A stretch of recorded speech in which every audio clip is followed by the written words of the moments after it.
भैया चाचा गाँव के संघतिया परस जिया लिए ही जा बरतिया अरे परस जिया ही जा बरतिया मेंगन भैया मिजाज में और दूल्हा के भैया चाचा गाँव के संघतिया परस जिया ही जा बरतिया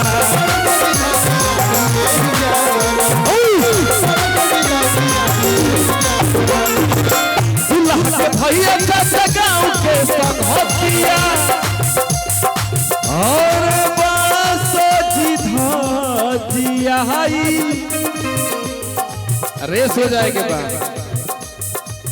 बस जिया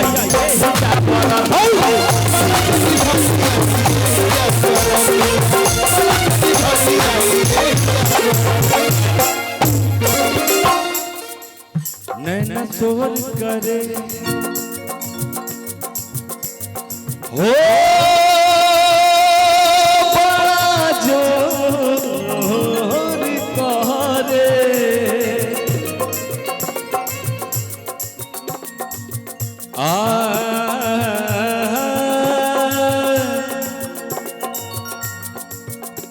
प्रीति तराना बहुत ही प्यारी गायिका, अभिनंदन स्वागत मंच पे। और उनके पिताजी अभिनंदन स्वागत। बैठा प्रीति,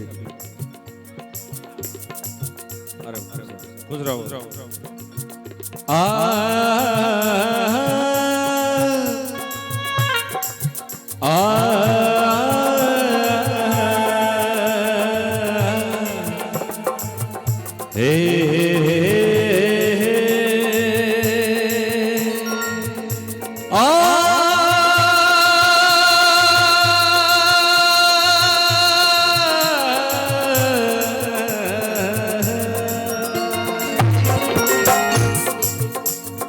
चांदिया तरैया के महुरिया, चांदिया तरैया के महुरिया बड़ा निक लागेला।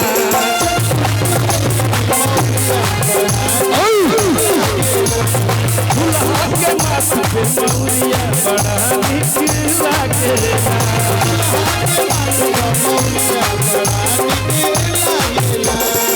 मेघनाथ भैया, कालिक भैया, दुल्हा साहब हमारा सामने बनी, अभिनंदन स्वागत। आकाश भैया के और शालिनी कश्यप जी ना, जोड़ी आजीवन ऐसे ही फलत फूलत रहे, आप सब आबाद रहे जा।